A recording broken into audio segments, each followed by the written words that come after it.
Hi, ഒരു important കാര്യം പറയാൻ വേണ്ടിയിട്ടാണ് ഈ വീഡിയോ. എൻ്റെ പരിചയത്തിലുള്ള ഒരു അമ്മയും മോനും അവർ മലയാളികളാണ്, ബോംബെയിൽ സെറ്റിൽഡാണ്. അപ്പോൾ എനിക്ക് 2021 തൊട്ടിട്ട് അവരെ അറിയാം. എൻ്റെ യൂട്യൂബ് സബ്സ്ക്രൈബറാണ് ഇവരെല്ലാം. അപ്പോൾ ഞാൻ പറഞ്ഞിട്ടാണ് നെബോഷ് പോലെയുള്ള കോഴ്സെല്ലാം കൊച്ചിയിൽ ഒരു സ്ഥാപനത്തിൽ അവർ പഠിച്ചതൊക്കെ. അപ്പോൾ ഈ പയ്യന് താനയിൽ ഒരു കൺസ്ട്രക്ഷൻ കമ്പനിയിൽ ജോലി ഒക്കെ കിട്ടി, കോഴ്സെല്ലാം പാസ്സായി. അവന് ജോലി ചെയ്തു വരുന്ന ആ ഒരു ടൈമിൽ ഞാനാണെങ്കിൽ അബുദാബിയിലേക്കും എൻ്റെ കരിയർ ഷിഫ്റ്റ് ചെയ്തിരുന്നല്ലോ, അറിയാമല്ലോ നിങ്ങൾക്ക് എല്ലാവർക്കും. അപ്പോൾ ആ ഒരു ടൈമിൽ അവൻ്റെ അമ്മ എന്നെ മെസ്സേജ് അയച്ചിട്ട്, മോനെ എനിക്കൊരു അർജൻറ്റ് കാര്യം സംസാരിക്കാനുണ്ട് എന്ന് പറഞ്ഞിട്ട് അവരെന്നെ വിളിച്ചപ്പോൾ ഒരു ജോലി തട്ടിപ്പിൽ അവർ ഉൾപ്പെട്ടിട്ടുണ്ട്.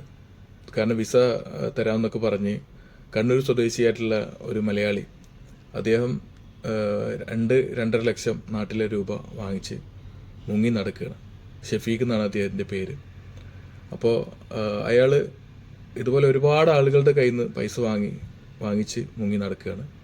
വിസ തരാം, അതുപോലെ തന്നെ ജോലി തരാം എന്നൊക്കെ പറഞ്ഞിട്ട്. ഈ പയ്യനാണെങ്കിൽ ബിടെക് ഗ്രാജുവേഷനാണ്, അതുപോലെ തന്നെ നെബോഷുണ്ട്. അപ്പോൾ അതുകൊണ്ട് അഡ്നോക്കിൽ നല്ല ചാൻസ് ഉണ്ട്.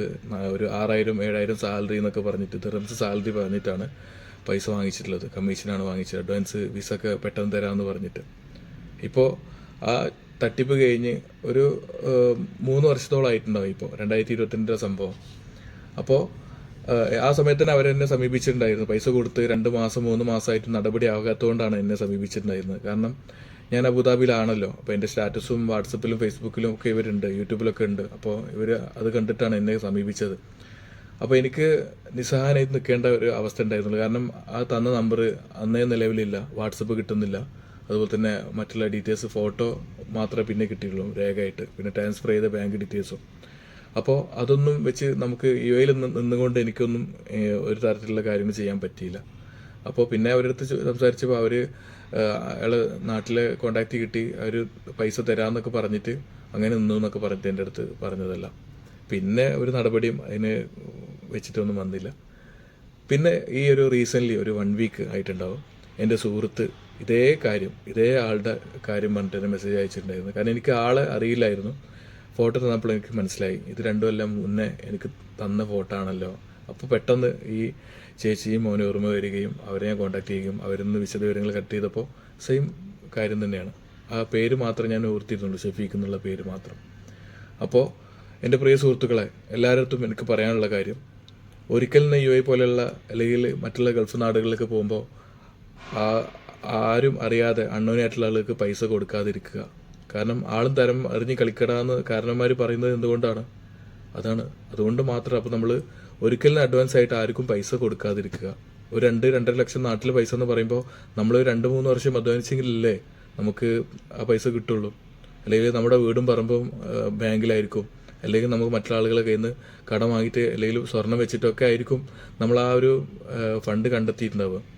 അപ്പോൾ അത് വീട്ടാൻ ചിലപ്പോൾ നമ്മൾ ഒരുപാട് പ്രയാസം പെടേണ്ടി വരും.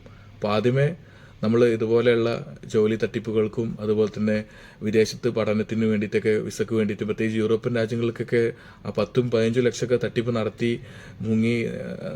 മുങ്ങിയ കാര്യങ്ങളും വാർത്തകളൊക്കെ നമ്മൾ ദൈനംദിനം സമൂഹ മാധ്യമങ്ങൾ വഴിയും വാർത്തകൾ വഴിയൊക്കെ കാണുന്നുണ്ട്.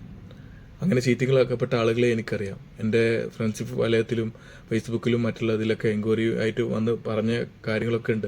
റീസെൻ്റ്ലി ഒരു സുഹൃത്ത് പറഞ്ഞിട്ടുണ്ടായിരുന്നു, കാനഡയ്ക്ക് പോകാൻ വേണ്ടി 4-5 ലക്ഷം കൊടുത്തിട്ട് അത് പറ്റിക്കപ്പെട്ടു, വർക്ക് പെർമിറ്റ് എന്നൊക്കെ പറഞ്ഞിട്ട്. ഒരുപാട് ഇതുപോലെ മലയാളികളാണ് ഇതിൻ്റെയൊക്കെ പിന്നിൽ.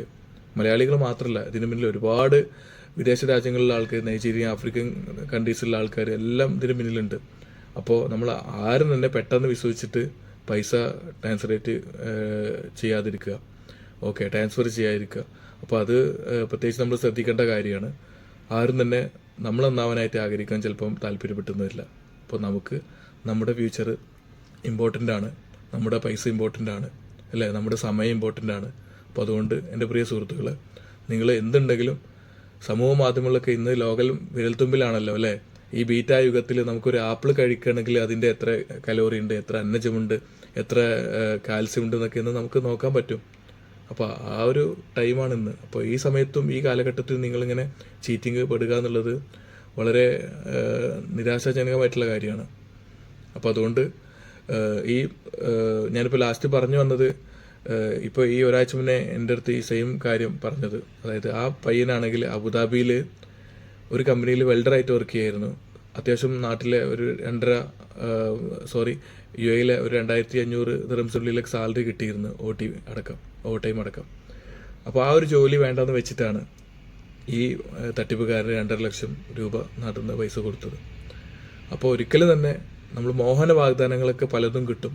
അപ്പോൾ അതിന് ഇതുപോലെ പിന്നിൽ ചതികളും ഒളിഞ്ഞിരിപ്പുണ്ട് എന്നുള്ള ഒരു ചിന്ത നമ്മൾ മനസ്സിലുണ്ടായിരിക്കണം. ഓക്കെ, ഇതൊരു ഇൻഫർമേഷൻ മാത്രമാണ്.